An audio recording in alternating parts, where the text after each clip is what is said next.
How's it going, everyone, and welcome to my commentary of Nosferatu, a symphony of horror. Of course, the classic F.W. Murnau film from way back in 1922. It says on the screen now it's after the novel Dracula by Bram Stoker.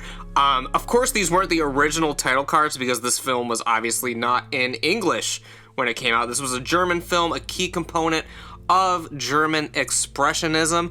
And basically today I'm going to be just doing a very laid-back discussion and sort of retelling my 15 phenomenal facts about Nosferatu. I'm just going to milk that video until it gets 1 million views. I'm over like 40,000 right now, so I've still got quite a long way to go. But you know what? Just going to keep milking it until the river is dry. We're starting with an opening credit sequence here. Again, none of this was from the original version, obviously, because this is clearly in English. I'm just watching the version on YouTube, just because it's easier for recording purposes, recording this. But I do recommend you guys support an official release, although it is public domain. It is available on Blu-ray, DVD, all of that great stuff. Here we go. We're getting into the film here. A Chronicle of the Great Death in Winsberg, 1838. Basically, I just wanted to do a laid-back discussion about this film. I'm no expert on the film, although I do know quite a bit about it. And I do know that there's a lot of people who may have not seen Nosferatu or even heard of it. It is, of course, the oldest surviving adaptation of Dracula, which we'll get into in some of our 15 phenomenal facts, which are going to be repeats of last time. I didn't uncover any new facts, although I could have. I figured it would just be easier to go through the facts from my old video in case you haven't seen it, and sort of give you an incentive. I apologize, I'm stumbling over my words already, and this is a long film. This film is like an hour and a half almost. It's longer than the 31 Dracula film. So it's quite a long silent film, mainly due to the title cards and stuff like that. And I mainly want to do this because I know that, like, a lot of people haven't seen silent films before. They think they drag, they're slow. It's a little hard to watch them, mainly because there is no spoken dialogue in it. So you're going to hear me talking over pretty much the whole film. We see our boy right here getting ready to go to his illustrious career. Oh, there's a kitty cat. Everyone loves a cat in film. But anyway, so today we're going to be talking about some of the 15 most illustrious facts about this interesting film that maybe some of the most hardcore fans do not know. Of course, there's a plethora of facts out there about Nosferatu, the making of it, the history behind it, its long-lasting legacy. It would be impossible to cover all of them in one single commentary or episode of the show. You could write a whole book about it, basically. So let me know some of your favorite facts about Nosferatu, either in the comment section below if you're watching over on YouTube, or tweet them to me, or however you want to do. This guy's giving the girl the business, lots of kisses on the face there. But yeah, a lot of people probably haven't seen Nosferatu. I first became aware of the film, and the first time I saw the film was in the early 2000s. Of course, the first time I heard about it was the illustrious episode of SpongeBob SquarePants, dealing with the hash-slinging slasher, and it's revealed that Nosferatu, at the end, has infiltrated the Krusty Krab and was flickering the lights. And then shortly after that, I became literally obsessed with Nosferatu, and I had to seek out the film, so I found like a shitty like DVD copy. I think I still have that same DVD copy of it with The Hunchback of Notre Dame in the same set that I watched as a kid. I think that's the same one I watched as a kid. Maybe it was a slightly different one, or maybe it was even on VHS. I'm not completely sure about that. But I saw it at a very young age. It always stuck with me. It's one of my favorite silent films of all time, and we're just gonna watch the film together and, you know, hang out for an hour and 20 minutes. Of course, we're already a little bit of a ways into it. But yeah.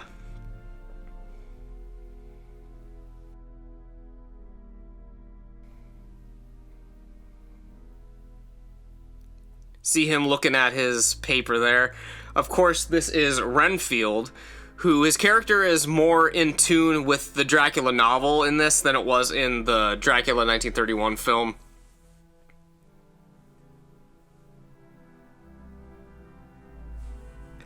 Just reading along there. Again, it's so hard.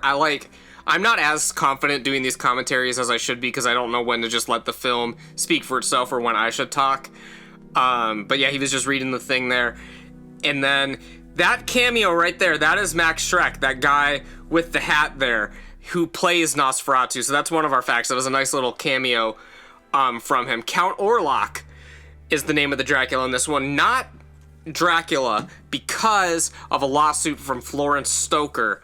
And we're just going to get right into these facts, because you know what? Like, there's a lot of shit in here that we need to talk about. So I already talked about Max Schreck's little cameo.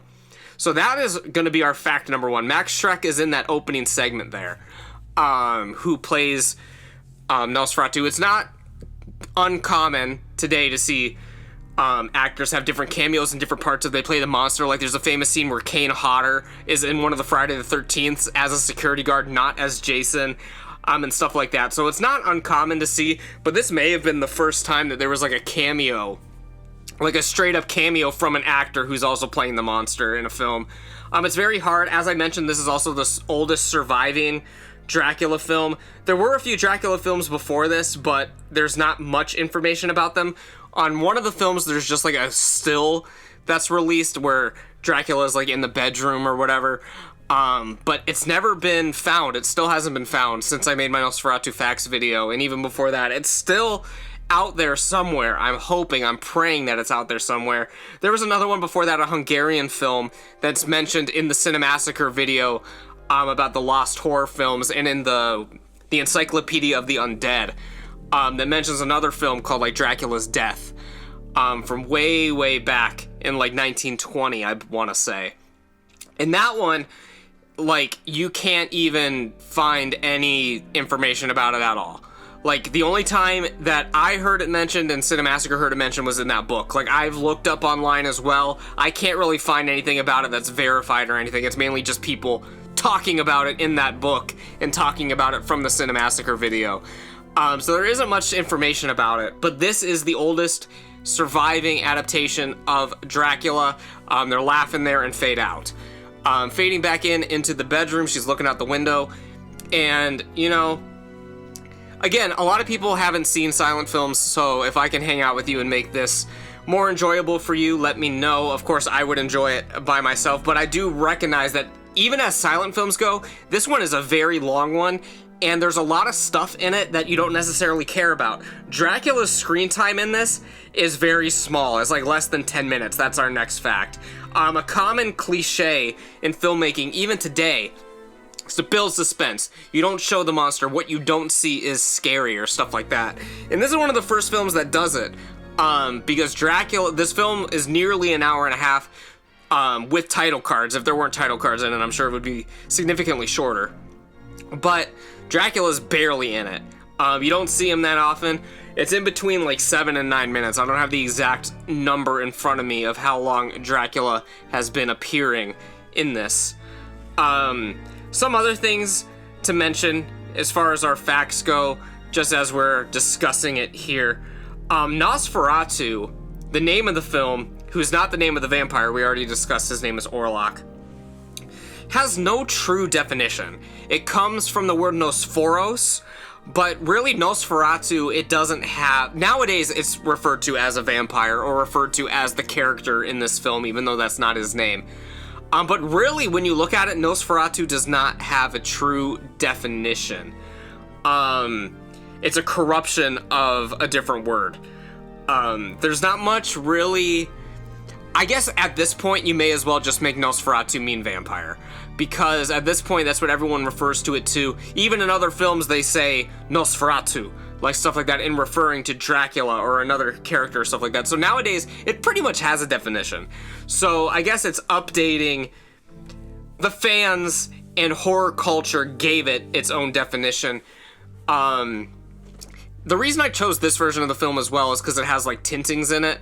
There's some versions of the film that just have the plain black and white. And I prefer the tinted looks of silent films because it really portrays like if it's supposed to be daytime, nighttime, stuff like that. So obviously we're looking at a daytime scene with our boy and the horse. You know the deal. He's riding off into go see our boy Dracula, or Count Orlok as he's known. So yeah, the young hunter traveled And the text in this is a little difficult to read, but it doesn't really matter too much. You can figure out what's going on just by looking at the pictures. A lot of these silent films, like, unless it's like dialogue, like unless you really need to convey a specific line of dialogue, you can get everything you need from the facial expressions. See, it's nighttime now. You can get everything from the facial expressions, from the way the characters are moving and acting about. You don't really even need the dialogue, in my opinion. A lot of things can be implied. It's not important what specifically they say. It's important what they're doing. It's throwing the bag off the carriage.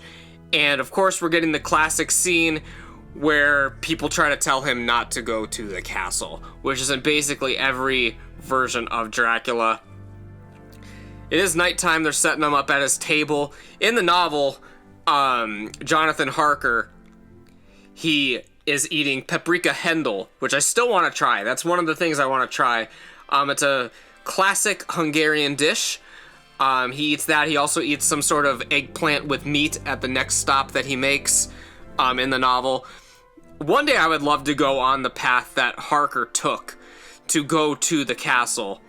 See, right now he's exclaiming that he's going to Count Orlok's castle.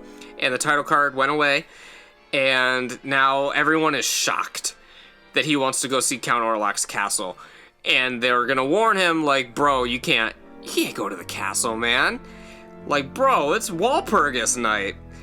You can't do that shit. Like, you can't go see Dracula. Like, this is the worst thing of all time. This dude's mustache is epic, by the way. What's he gonna say? Is his dialogue really that important? He's basically like, bro, you can't go there. You cannot go now. The werewolf is roaming the forests. So apparently there's a werewolf. But, you know, vampires and werewolves are actually very similar because, I mean, Dracula can transform into a wolf at will. Oh, there's is that the werewolf right there?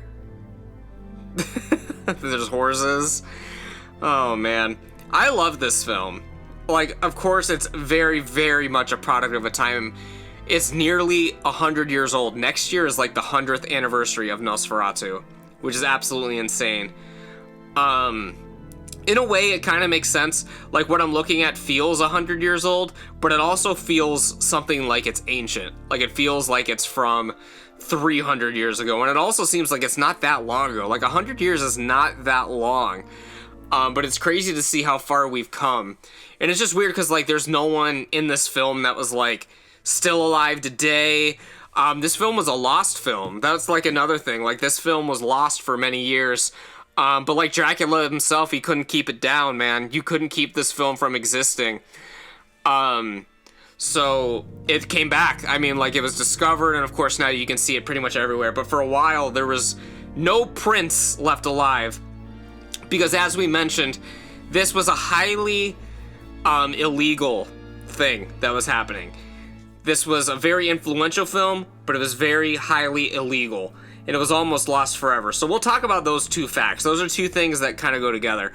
So Bram Stoker's widow, Florence Stoker, she wasn't having it when they found out that they made this film. Although they changed the names, this and that, it's basically the same exact story, which is of course copyright infringement. The court took her side, and they ordered all known copies of the film to be burned. But miraculously, thank God, some of them survived. Or I don't know exactly how many copies survived. It could have been one copy, could have been a few. But regardless, the film is still around today, and it's a very good thing that that happened. As we mentioned, and as you're going to be seeing, this film was a key aspect of German Expressionism. It's one of the classic German Expressionist films, along with The Cabinet of Dr. Caligari, The Golem. All of these films are known for their intense angles, the warped shadows. Everything about the aesthetic is German Expressionism. Very exaggerated. It's like a dreamlike atmosphere. And it's so otherworldly. Like, we're watching this right now, and that's part of the reason why it looks older than it is because it looks like so disconnected from our reality. And like a Cabinet of Dr. Caligari especially, like the houses are all warped and the windows are crazy. That one's probably the most German Expressionist out of like the major films. Like, that one is absolutely like insane to look at. Like, this one has some German Expressionist elements, but it's not anywhere near as exaggerated as they would get in Caligari. So really, like, if you're looking to get into films and, like, you don't want to have it be super out there, this might be a good German expressionist film to start out with, especially if it's a story you're, like, already familiar with, because a lot of people know the Dracula story, so it's very easy to follow along with this. That's a hell of a book right there. I'd love to read that sometime. And another reason that makes these so long, it, like, holds on to, like, the title cards and stuff for, like, a lot longer than they probably should. This dude is whipping off his nightgown, which I also want. I would love one of those, like, classic nightgowns with, like, the caps to wear. Like, bro, like, that'd be a great thing to wear. So it's daytime now. Carriage is about to be moving on out of here. And he's getting his bags to the castle. See right there, we didn't need a title card. He literally just pointed, and you get the impression he is saying, all right, we're going. Like, you don't really need all the title cards. I love the colors in this one. Like, this looks like fall time. It looks like Halloween. This gives me the essence of October, of the spooky season, even though in the novel it doesn't take place in October. But that's a little fact. That's not on our list, but that is one of our facts. So, something that's very interesting about this film, as we saw, 1838, the Spanish influenza, and it was the Bremen Plague, which highly influenced the story, highly influenced the look of the vampire, and that's where a lot of the influences in this film come from. And I find it ironic that 100 years after this film came out, we're dealing with another plague, so to speak. So it's weird how history kind of, like, repeats itself, and it's going to be weird to see, like, where the vampire character goes from here, because the vampire is always reflective of the time. Like, in this film, people were scared of the plague, so the plague was brought about by rats. Well, specifically the fleas that were on the rats, but the rats nonetheless were the carrier. So our Dracula's look in this film, for our next fact, is that Dracula looks like a rat. Like, he doesn't look like your Bela Lugosi's, he doesn't look like your normal Dracula. He's bald, he's got the front-facing fangs, instead of, like, the canines. They're in the front, similar to how a rat's teeth are in the front like that. And you look at him and he looks like vermin. He looks like death, pestilence. It's very similar to the Salem's Lot, type of vampire. Looks very similar to the vampires from Salem's Lot. Which obviously took a great influence from Nosferatu. So they're dropping him off, and he's making his way to the castle, man. It's a long, treacherous journey across this bridge to the castle.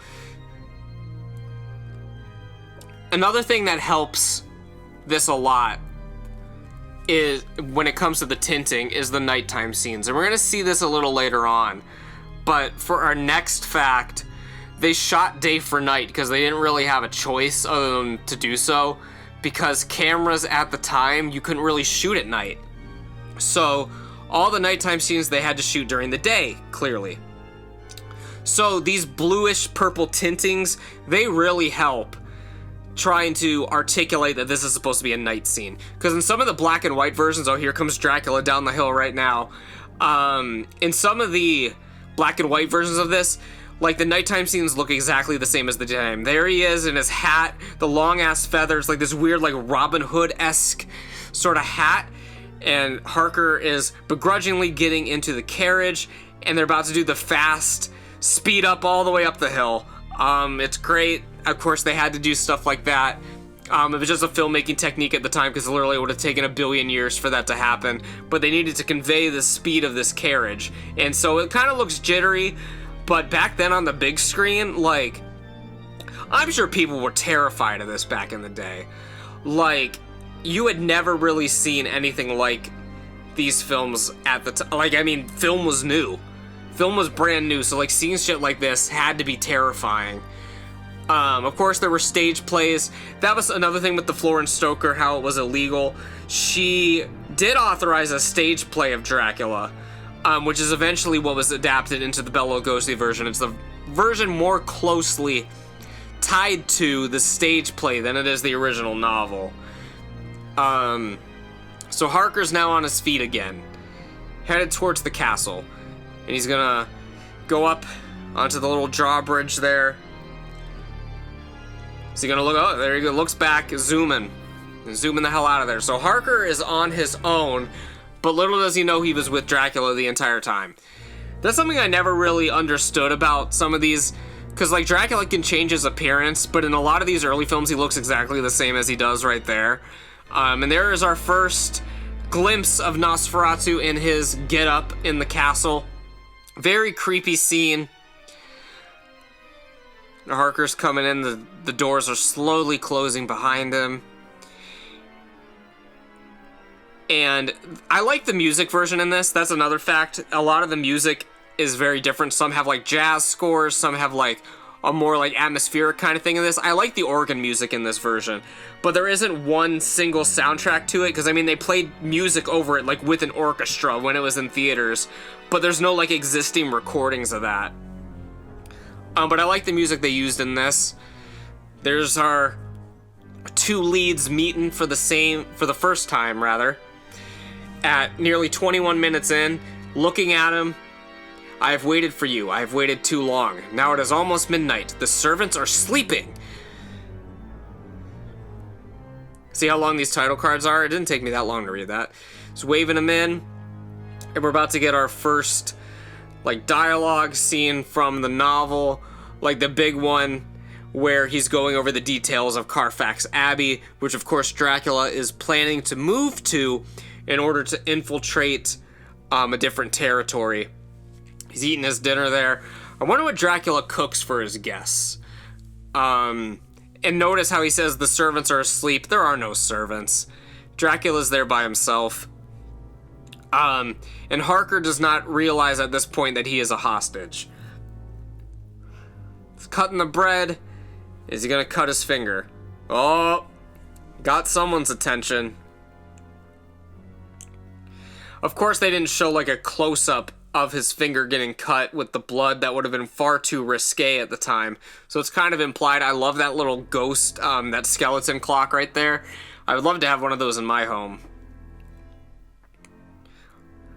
Oh, there it is. They do show it. I forgot that they show it, but it's not very graphic, obviously. It's just a small cut. And of course, Dracula's about to wig out, being so close to blood. That's something about, Carlisle Cullen. I know a lot of people shit on the Twilight films, but Carlisle Cullen, he has his vampirism mastered to a T. To be a doctor around blood doing surgeries and not be able to give into his vampiric nature. That is one of the true goats of vampirism. And I have a lot of respect for Carlisle Cullen because of that. I know that's a little bit of a tangent, but something I really appreciate about Carlisle Cullen. Of course, Dracula, I had already mentioned, is played by Max Schreck. Not Shrek from the illustrious film series of the early 2000s, but Shrek. It's spelled slightly differently. Little is known about the career and life and times of Max Schreck.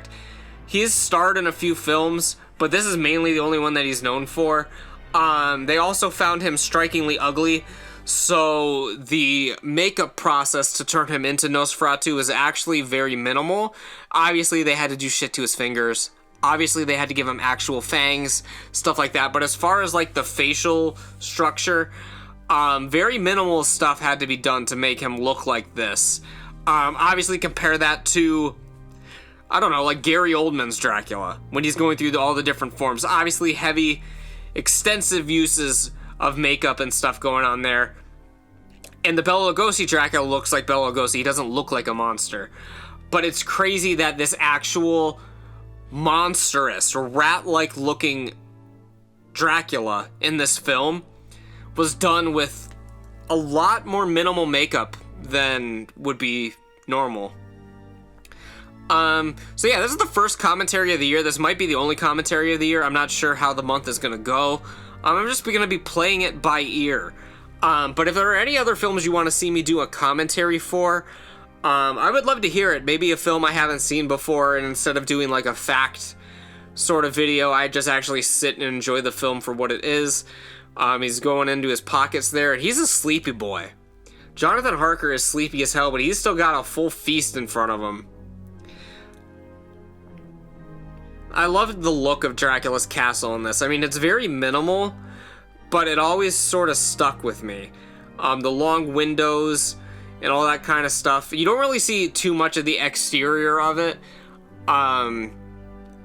That's an advantage, I guess. Like, I'm gonna go on another tangent here, but like, in the Dracula version from 1931 with Lugosi, there's so much elaborate set design that they made that you don't even get to see. So here, I'm not sure how much they really did.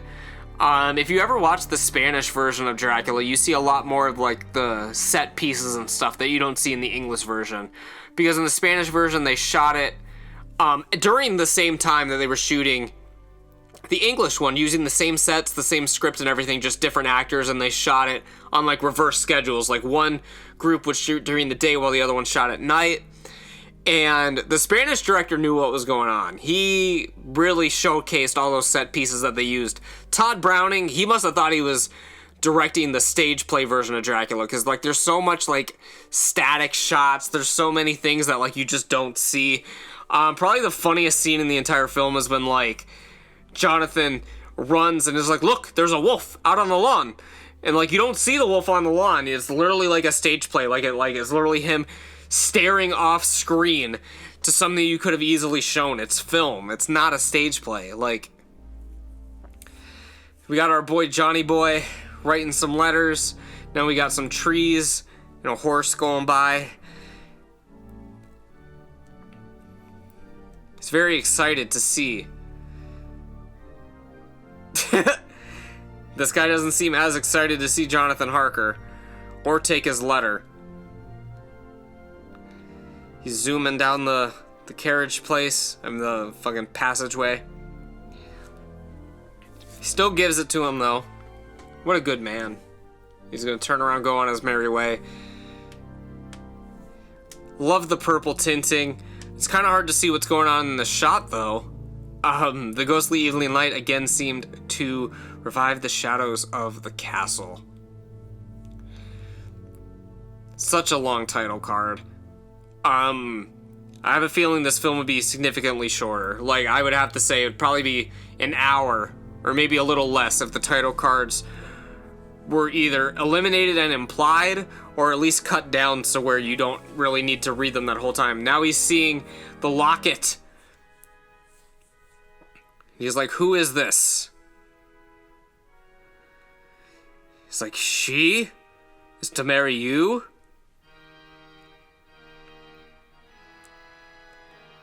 Bro, I love these scenes. Your wife has a beautiful neck. That's some king shit right there. Be attracted to a neck. Do you know what vampires' favorite fruits are? Nectarines. I'm going to buy a house, the beautiful deserted house opposite yours. I can't recall exactly what they call it in here. It's Carfax Abbey in the novel. Signs the paperwork. So Harker has finished what he's supposed to do at the castle, and now he wants to make his leave.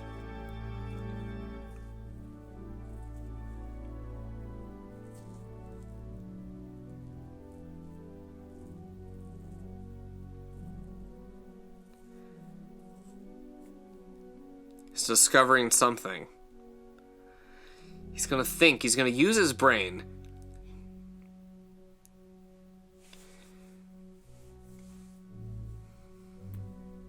He's like, could this person be a Nosferatu? Beware so that his shadow cannot burden your sleep with horrible nightmares.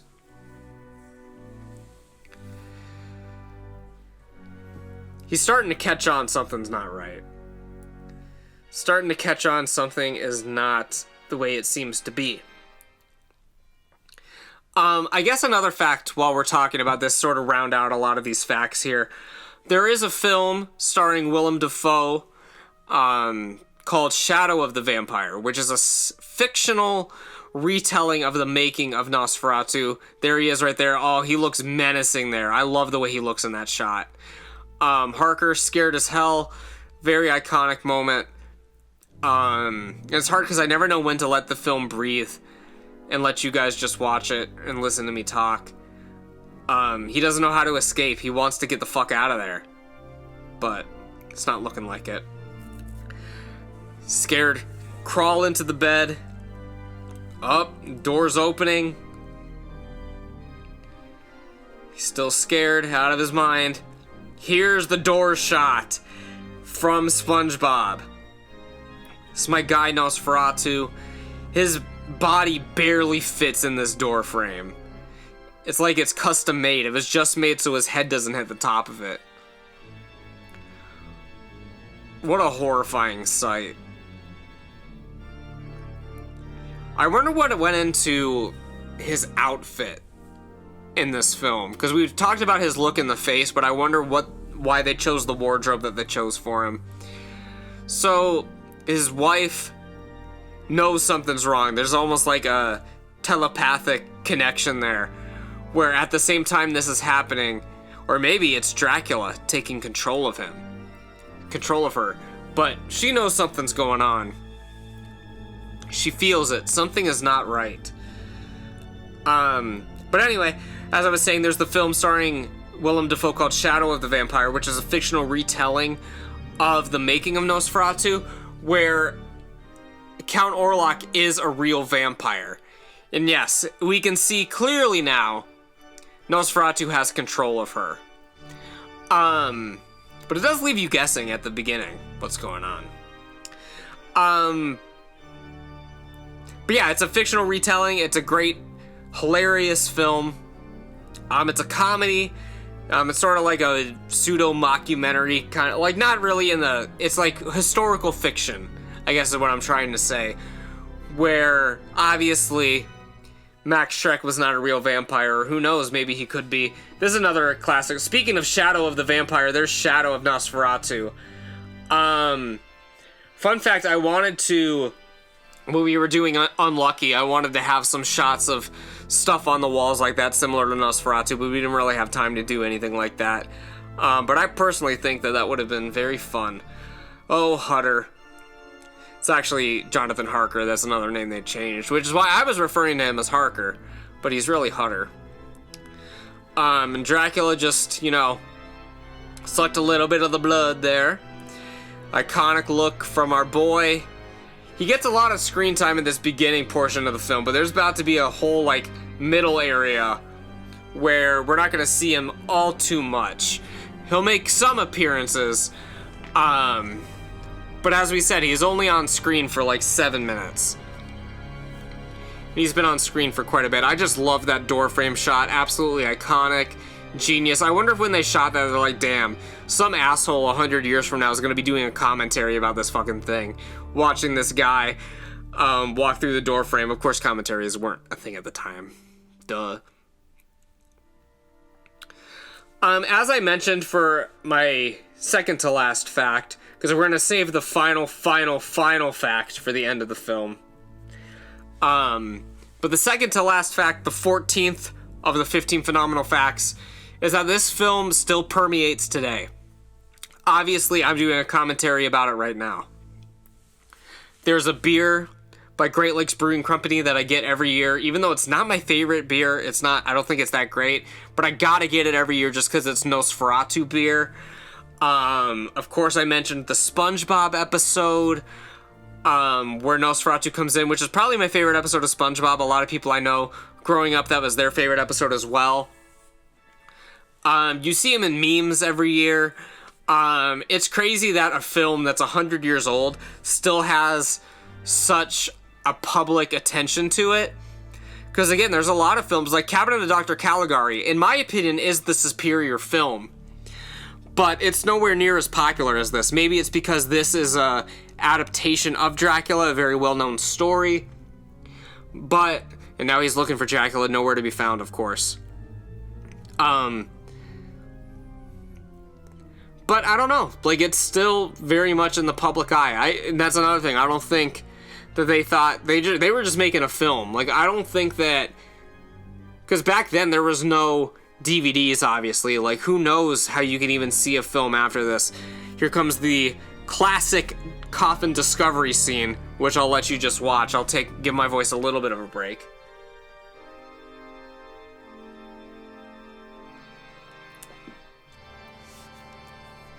beautiful.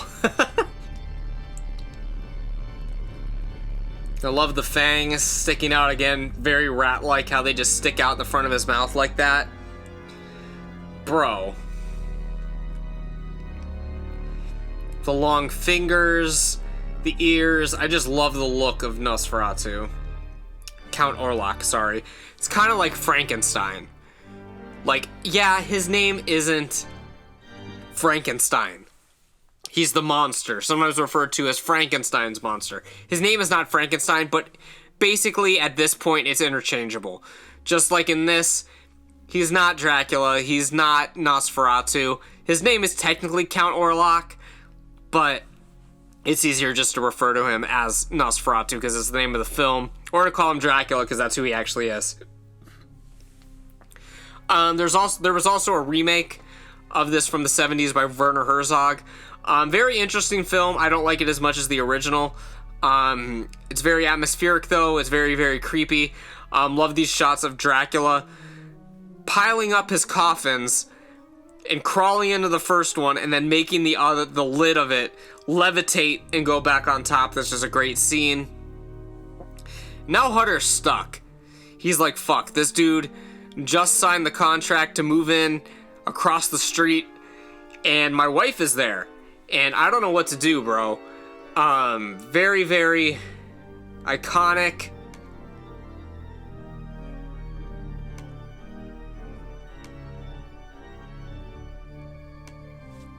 So he's like, you know what? Screw it. Time to crawl out the window like they do in the Looney Tunes cartoons and stuff like that. Have you ever tried to do that? Have you ever tried to climb down a window with sheets? I actually tried it once. And I did it so bad that I didn't even crawl out of the window. Like, I literally set everything up, and I was like, I'm gonna die if I do this. So, I guess I never did actually try it. So Hutter has escaped. Now we're gonna see the raft going down the river.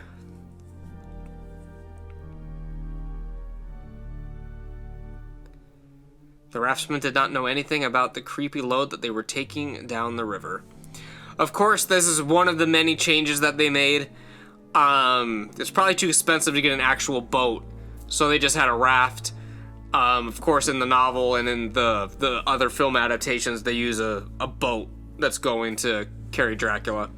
Farmers took him to the hospital yesterday. They said he plunged from a mountain yesterday. They said yesterday twice. He still has a fever. So, bad shit's going on with our boy Hutter. What's with this dude's hair? He's got kind of like a Beethoven thing going on. Love how he pops up with the musical cue. Very scared of coffins. He knows that something's going on, but they're like, this dude's just crazy, went through trauma, nothing's happening. Oh wait, there is a boat scene. Could I forget the boat scene? They're about to be on the boat right now. But apparently they used a raft before this. I forgot about the raft. Yep, the ship is going to sail tonight. Because of the very famous Nosferatu on the boat scene. I apologize, I completely forgot about that.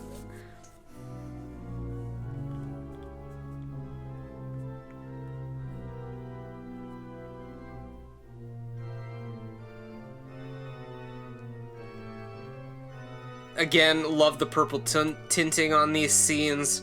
In the black and white version, you kind of tell it's nighttime because it is kind of dark. But in some of these later scenes that we're going to see, where it's true daylight, and it's a scene that's supposed to be night, it could look quite ridiculous without the tintings. They're looking at the coffins, they're like, what the hell's going on? Is this all just dirt? Like, what's the deal here? Now I'm just kind of getting sucked into the film. There's all the rats. And it's hard to speak because I'm just interested in the film. This is a film that, like, I've seen so many times, but sometimes it gets fuzzy because I get confused with the other versions of Dracula. So I'm just getting sucked into this film for a second.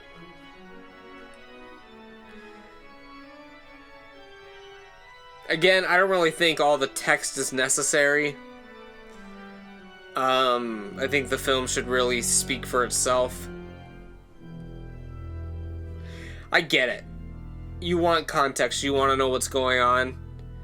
but a lot of it feels like hand-holding. Of course, I mean, what the hell am I complaining? You probably needed to hold the hand of the audience back in 1922. Not a fan of, like, the gray that they're using for this tinting. I mean, it's fine. Doing some research. There's the Venus flytrap. It's about to crunch down on the unwary fly. There it goes.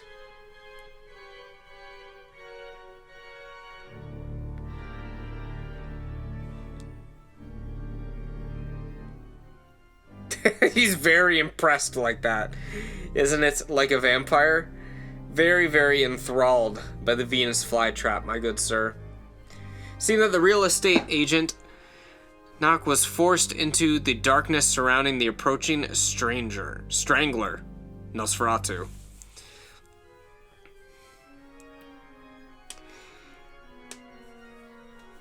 This dude's got quite the mustache. The patron from yesterday has an attack of acute mania. What's that thing hanging from the ceiling? You guys see that shit?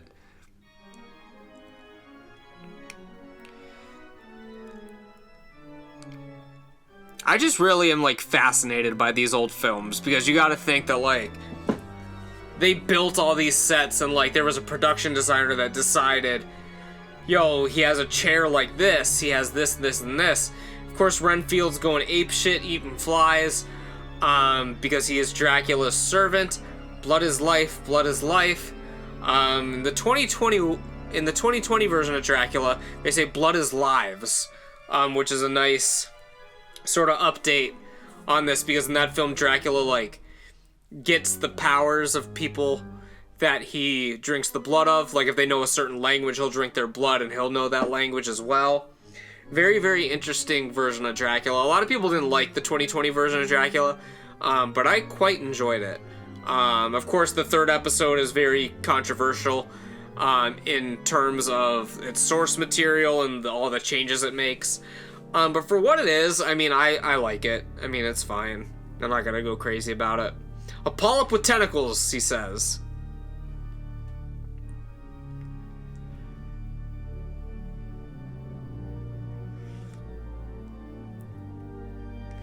See, and there's a lot of shit in this, like, it's contributing to the overall story, but, I mean, we just want to see the vampire. We don't care about the polyps. We're looking at microscopic organisms right now.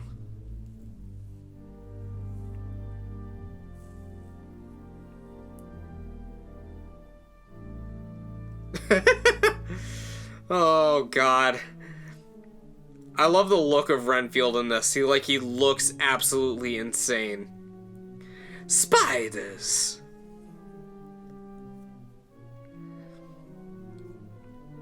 How long do you think they were waiting for the spider to do that so they could film it at the perfect time? Do you think they brought in the spiders, or do you think they just found a spider and were ready to go?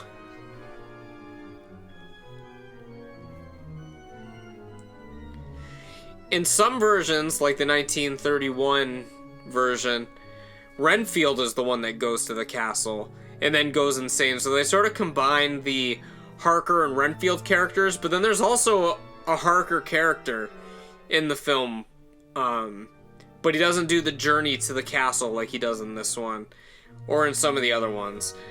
In the 31 Dracula, that's one of the only films where Renfield is the one that goes to see the castle, not Harker. Again, I love that, like, it was someone's decision to put all those crosses there. The set design is very interesting.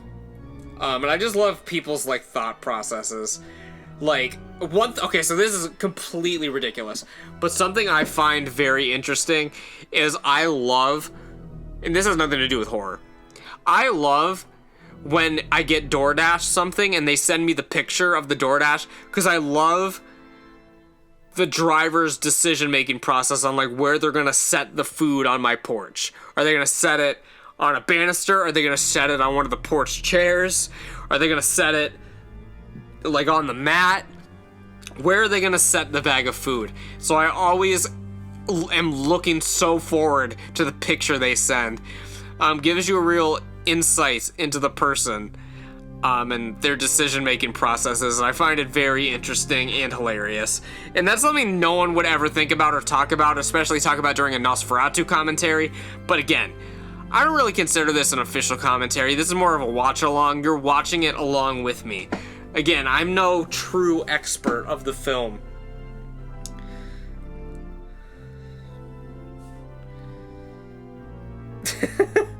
He's gotta go home. He's gotta warn his wife. Like, why are you trying to keep him here? Dracula's about to get his wife.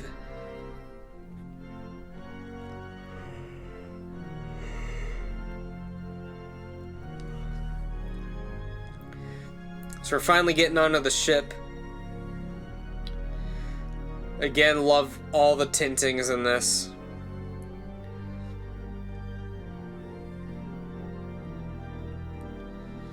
We're about to get to some of the more classic shots of Nosferatu. There's like 4 or 5 like really iconic shots of Nosferatu. A couple of them we've already seen, like the doorway in the dinner scene when he's sitting there and he pulls the paper down from over his eyes. But those boat shots are wonderful. They were even used on the band Ghost, which is one of my favorite modern like metal bands. They've used it for their album cover If You Have Ghost, where it's Nosferatu, only it's Papa Emeritus's face on it, and they even use it on the back as well of the album. I think they have like the shadow on the stairs shot, which is another very iconic shot. Renfield's going nuts. There's the sailboat. Of course, Dracula's making very treacherous weather for these sailors. And Hutter's getting back there on horseback.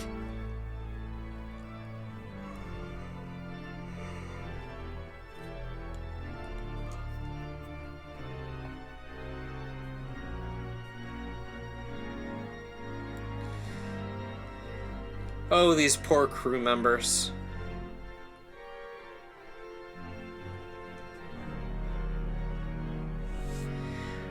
We're slightly over halfway into the film, I think. We might be at the halfway point, but I think we're a little over halfway. A sailor's become sick below deck. He is delirious. It's almost like Dracula's making them sick. It's almost like he made the weather all fucky. Again, Dracula is a plague carrier. He's making people sick. They're not thinking right. This is a slightly less iconic moment, but I love when Dracula like fades up, like when he was like invisible, and we're gonna get another iconic shot where he's like rising from the coffin. This boat scene is very iconic, even though he's barely in the scene, but it's basically like a wrestling match. You gotta get all your shit in at the end. Like, he gets all of his shit in this scene. Although it's a long scene, at the end he gets all of his shit in. The boat episode of the 2020 version of Dracula, not to bring that up again, but I'm bringing it up again. I really love the boat episode of it. It sort of plays out like a thriller, like mystery kind of thing. Of course, you know the answers. There he is coming back. He was invisible. Love that shot. Or was he actually there? Is he playing mind games with this person? Because he's also in the coffin.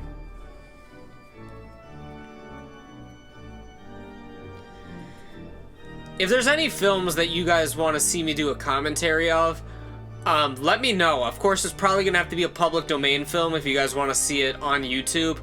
But I am posting the audio versions of these as well if you want to listen to the audio of a commentary of Nosferatu for some reason with no video. I don't know why you would do that. But for some reason, like maybe if you have the film at home and you want to watch it on DVD and then have me on in the background, I can see. But, I mean, you can Chromecast this onto your TV, you can do whatever you want.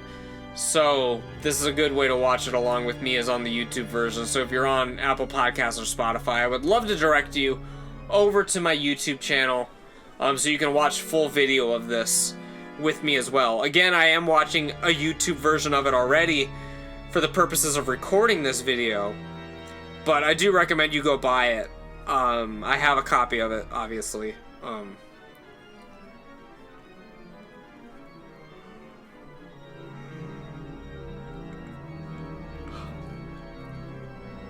lot of suspense. What's gonna happen if he's not back in 10 minutes?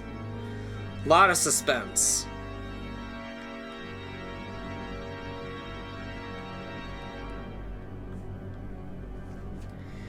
See, as I said, this is a very long scene.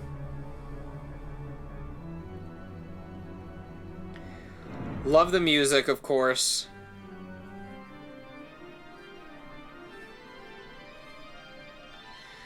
More rats.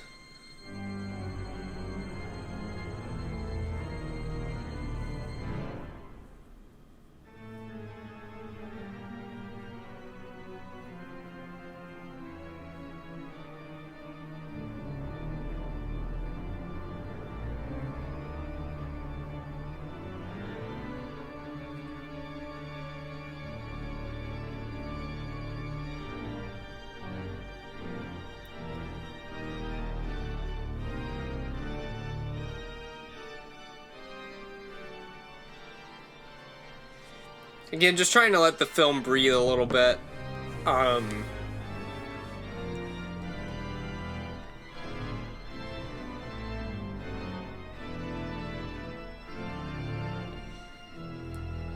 Maybe I'm not gonna upload this on Spotify and stuff. There he is. See, I want you guys to feel the impact of these moments.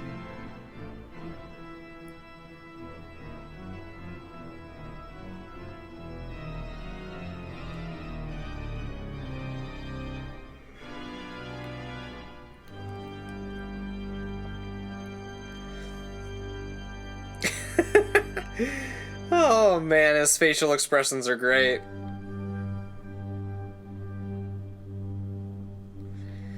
I wonder who the new captain is.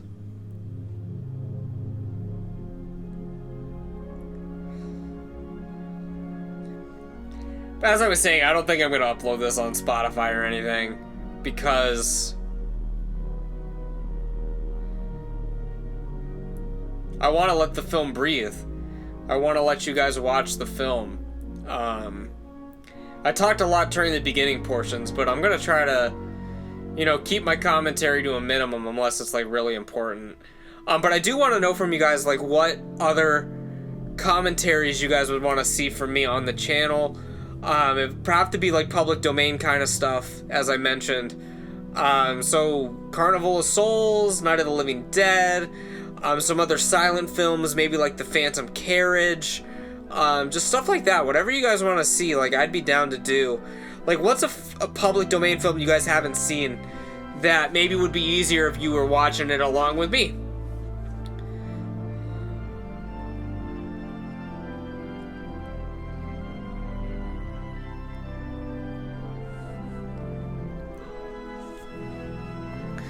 Remember how I said this is a long film? You're starting to feel that runtime a little bit, aren't you? You get the feeling a lot of this could have been cut down, or they could have had more stuff with Dracula in it. I think we're almost at the hour mark. We're getting close to it, at least.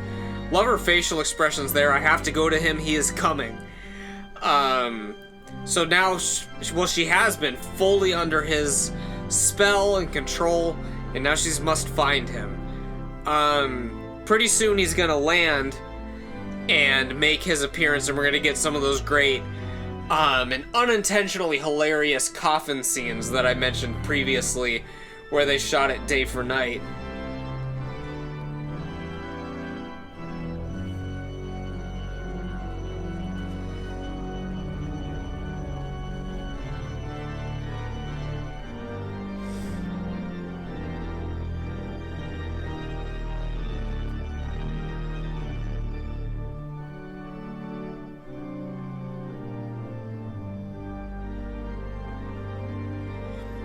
Kind of getting immersed in the music in this too.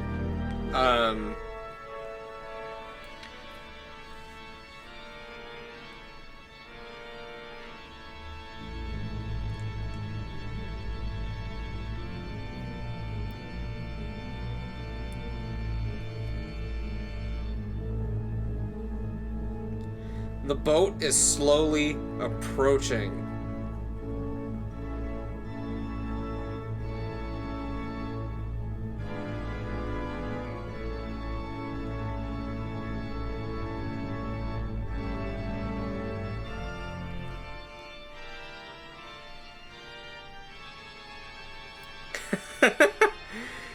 He's waiting for his master, too. The master is close.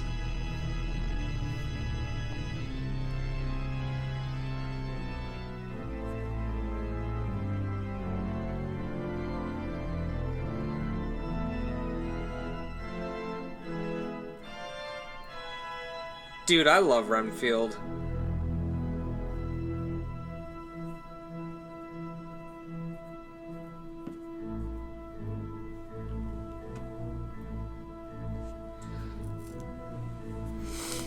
Here's the another iconic scene from the boat that I was telling you guys about when he's coming out of the water. I mean, out of the water, out of the bottom part. Dude, look at that guy.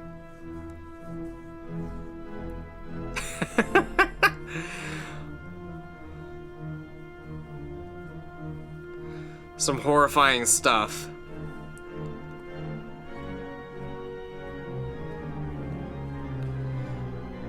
Oh, Renfield's taken him to the business district.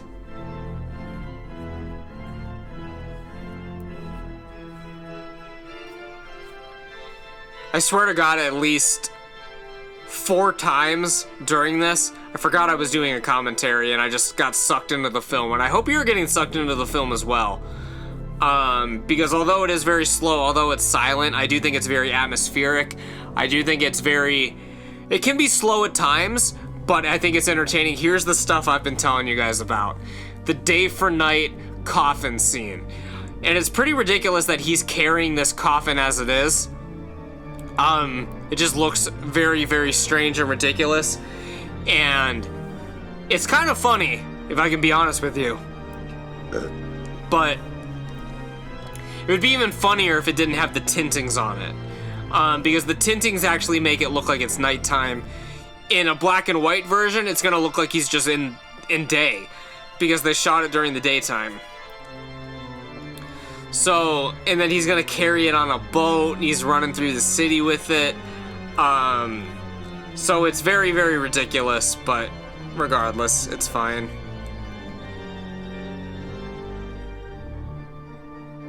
There he is. My dude, Drac. See, now imagine that without the tinting. And it's broad daylight, and you have this dude wandering throughout the town who looks like a rat carrying a full coffin.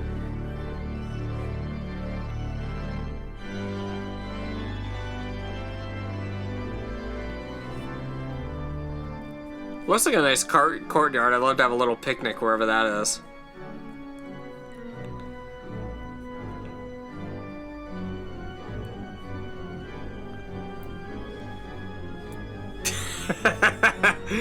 Oh, she's out.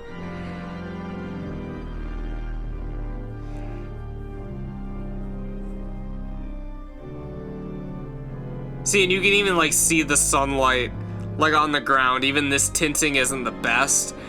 I like it when it's like more of a deep purple. This you can still kind of tell it was day, but it gives the right idea where it looks like nighttime at least. Love that facial expression we just saw from Dracula. And of course he's moving in across the street, so he's gonna be staring in people's windows, making creepy faces and shit like that. Here he comes on the boat. Oh, I love this. It's so funny. Yeah! A true goat.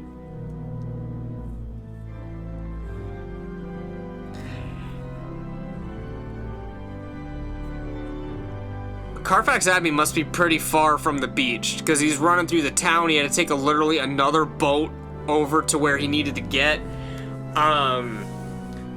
So he's making good time, at least. He's getting some exercise, which is good. I mean, he hangs out in the castle all day. At least he's getting outside and doing some physical activity. Now it's time to get on inside, and he just literally teleports through the door.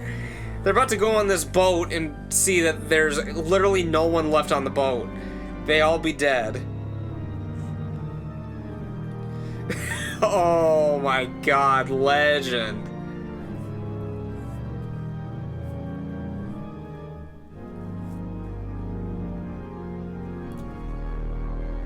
If for some reason you guys are watching this and you haven't seen my Nosferatu 15 Phenomenal Facts video, where I really break down everything in depth, I recommend you guys check that out. It's by far like my most viewed video, so it's pretty easy to find on my channel.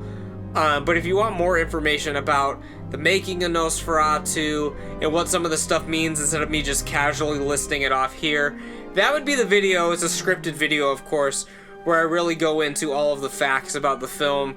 We checked everything, no living soul on board. Damn right.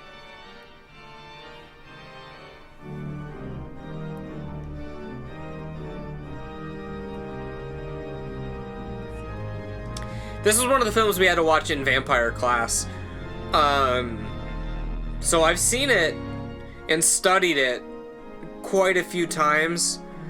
I think that obviously this was the first vampire film we watched during the class because it started chronologically.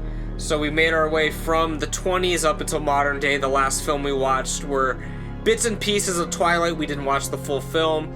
It was basically just 2000s vampires in general. Like we watched a little bit of Twilight, like I said, True Blood, Vampire Diaries, stuff like that. Of the modern era. Of course, the Dracula 2020 version was not out at the time, but that class was still going strong to this day. Unfortunately, Mark Dowiziak isn't teaching the class anymore. He has since retired. I guarantee the 2020 version of Dracula would have its own lecture in the class. But when I took it, Twilight was the last, like, real significant vampire thing, along with True Blood, Vampire Diaries, stuff like that, to study. Nowadays it's a little bit different.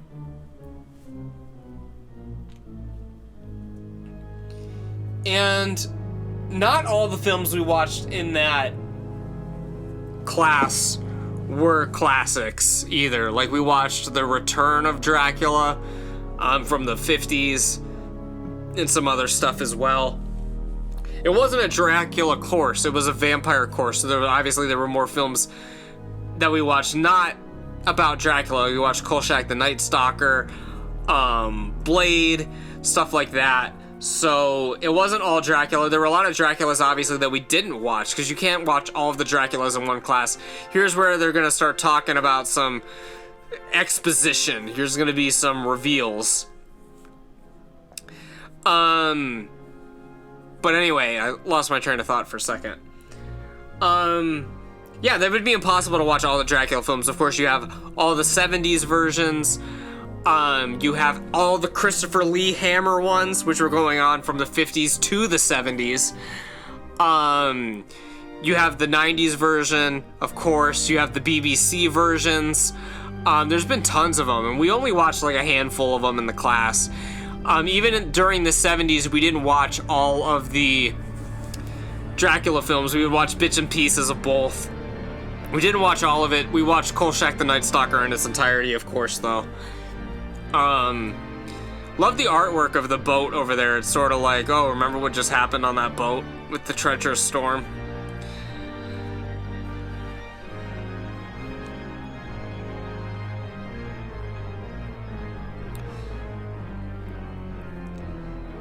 I believe this is the scene where Renfield's on the loose. He's on the rooftops freaking out. This guy. Well, that's a lady, I think. Doesn't matter, they can be whoever they're, whatever. Oh, it's a little girl. We got the little drummer boy right here. Yeah, man, anybody can be whoever they want to be. He's giving an announcement to the town. I wish my neighborhood, whenever something crazy happens, they had a guy with a snare drum that just came down the street and made the announcement for the entire town. That's something they should bring back. I mean, they just don't make town and neighborhood-wide announcements like they used to anymore.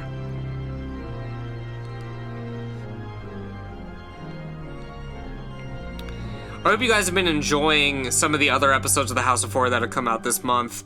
At the time of recording this, they're making crosses on the wall to repel the vampire. At the time of recording this, I've done quite a few episodes, but there's some that you guys haven't seen yet. Some of the ones you guys have seen are like the Munsters versus the Addams Family, the first episode of Brain Damage, which is our new podcast. I had the first interview on the House of Horror podcast come out. And some of these are on Spotify, Apple Podcasts. Some of them are exclusively on YouTube. Like this commentary is about to be, I'm not going to upload this commentary to Spotify and stuff like that because there's so many parts where I'm just going to be completely quiet, engrossed in the film, and not talking. So that's not going to be very entertaining on a podcast site. It's better if you're watching it along with me. So at least when I'm not talking, you're watching something. Carrying the coffin. This guy is still wandering around in the background, drawing his crosses. It's fine.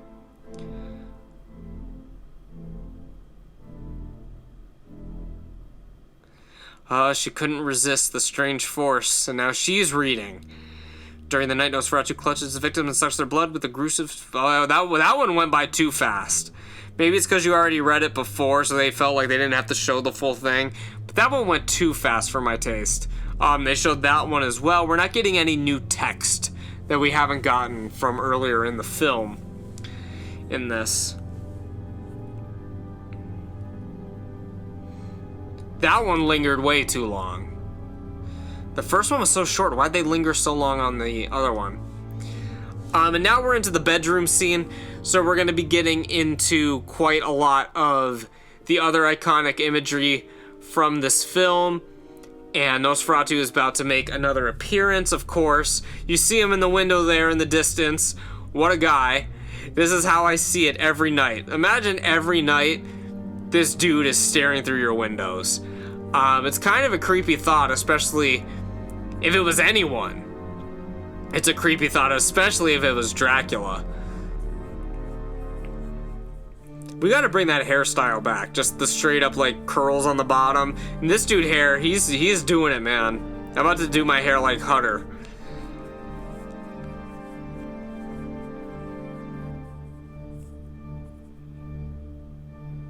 He doesn't know what to do.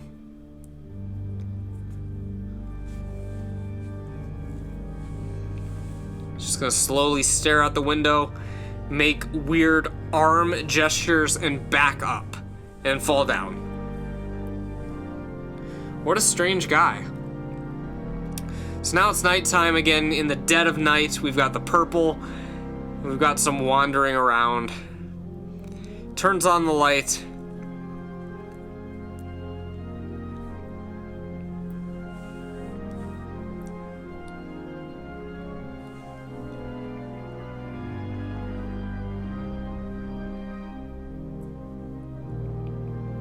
It's a very atmospheric film. Again, that's why I'm not talking as much. Like, I mean, with Caligari and some of the other commentaries, I had like a bunch of notes and stuff like that. But this one, I'm really wanted to just watch the film, and I figured a good way to watch it is to, a good excuse to watch it is to do a commentary for it.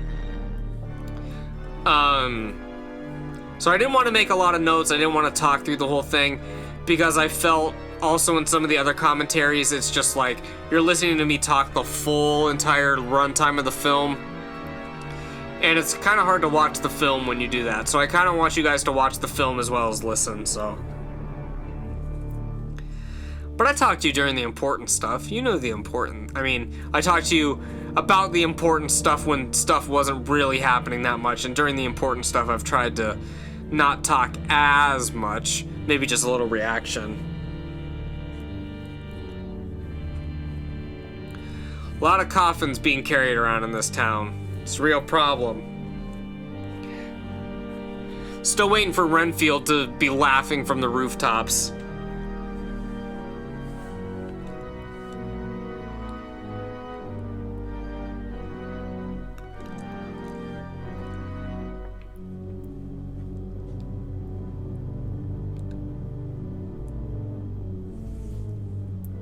Nobody can save you unless a sinless maiden makes the vampire forget the first crow of the cock if she was going to give him her blood willingly. Cock referring to a rooster, and daylight, not a penis, clearly. So she knows what she must do in order to vanquish the vampire, and I guess we'll talk about our last fact right before it's about to happen, but they already referenced it that they needed to wait until morning with the rooster, the cock. This was the first film where a vampire was killed by sunlight. Obviously, it's about to happen. I mean, literally, they gave it away themselves. It's not like the monster was gonna go out on top in this. There's obviously gonna be a happy ending. There's your boy Renfield going crazy, about to climb on the rooftops, like I said. Great scene. But before, like, vampires were always not to their true strength and stuff during the daytime, but it's not like the sunlight would kill them instantly like you would see in many other Dracula films that came after this. This was the first one where the sunlight was really bad. Your boy is up on the roof throwing shit down at these people. They're gonna throw it back. He's just laughing his ass off even though he's getting hit in the head. His eyebrows are insane. There's an angry mob, which of course we'd see in Frankenstein and a bunch of other films as well.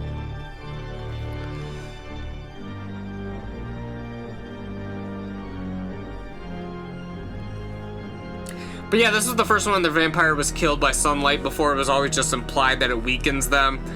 But it's not something where in this we're literally going to see him disintegrate, which they did with like paned glass. And they had it like tilted to make him kind of like disappear. It's a great effect. It still holds up even to this day. But this was the first time vampire was killed by sunlight. And of course now it's commonplace that most vampires, unless you're in Twilight or Bram Stoker's Dracula, like the 90s version, there's select exceptions where sunlight isn't fatal to vampires, but for the most part, sunlight is pretty fatal to vampires. Of course, you have the classic scene in Christopher Lee's Dracula where they pull down the drapes and he basically turns into a bunch of ash. You have the scene, I think it's like House of Frankenstein, where Dracula is vanquished by sunlight and is just a skeleton out in that field. It happens in a lot of Dracula and vampire films nowadays, but it wasn't always like that. Of course, in Twilight, it doesn't matter. The sunlight makes you sparkle. But for the most part, it's commonplace vampires and the sun do not mix.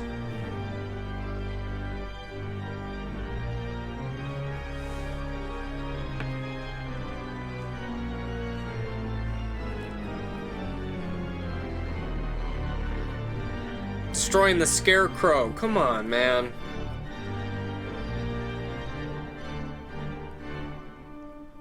There he is, the goat. Staring through the windows like he does most every night. Of course, now she is willing to give her blood, and she's gonna lure him over to her house right in the nick of time.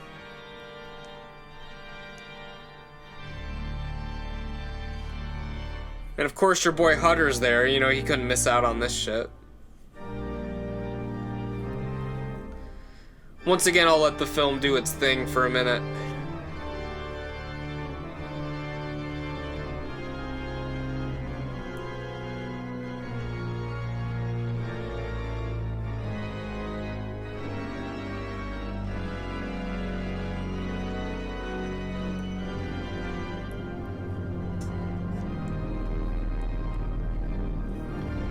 Vampires have to be invited in, remember, so she's willingly letting him come.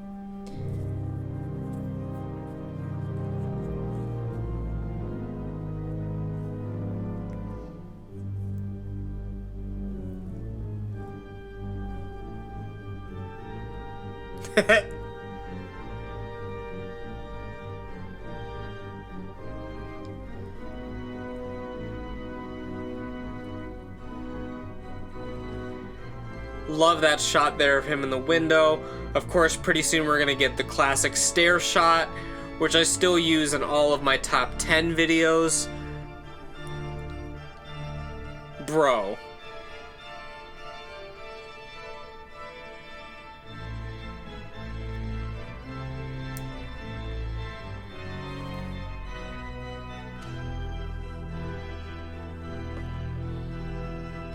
We're getting to the climax of the film. Our film is almost over, ladies and gentlemen. So if you guys haven't already, because I'm going to sign off right when the film is over. If you guys haven't already, please make sure that you subscribe to my channel, turn on notifications, leave me a rating and a review over on Apple Podcasts, Spotify, wherever you're listening to podcasts. Make sure that you are telling people about the show, letting me know what you guys want to see in the future. And yeah, just generally spreading the good word about the House of Horror. It's a very laid-back year this year. I didn't want to overdo things. So yeah, this year, I still want to have a video come out every day for you guys of something. But sometimes it might just be more laid back. Like today we're just watching the film together. There's the iconic shot that I love. That's probably the most iconic image from the film, is him coming up the stairs. And then they're on the wall. But yeah, I'm gonna stop talking for a minute and let you get this final climactic moment of Dracula being vanquished.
There he is, there's the rooster.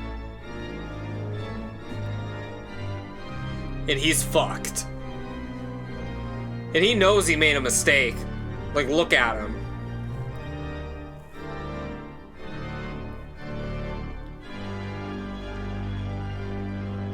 This isn't a one-note performance by Max Schreck. You obviously have to emote, and he's portraying a lot of emotion here when you can tell he's fucked.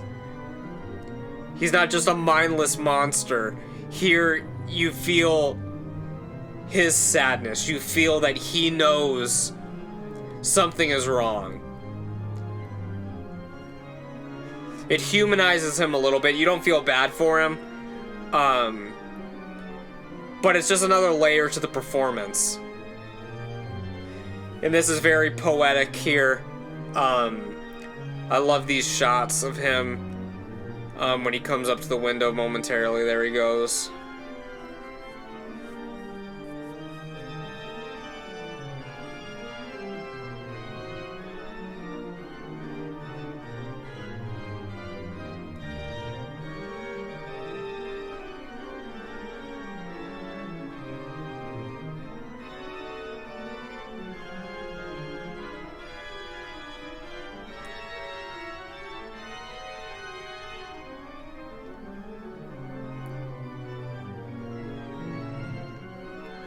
And he's gone, ladies and gents.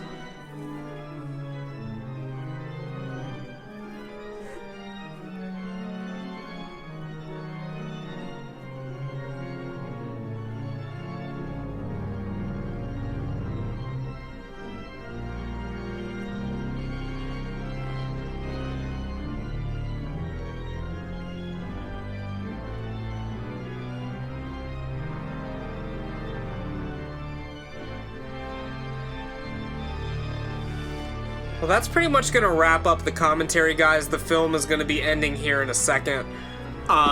So once again, I just want to say thanks to everyone who watched the film with me. If this was your first time watching Nosferatu, I hope that you enjoyed it. And again, let me know if you want to see me do more commentaries in the future. I might do another one this year, I might not.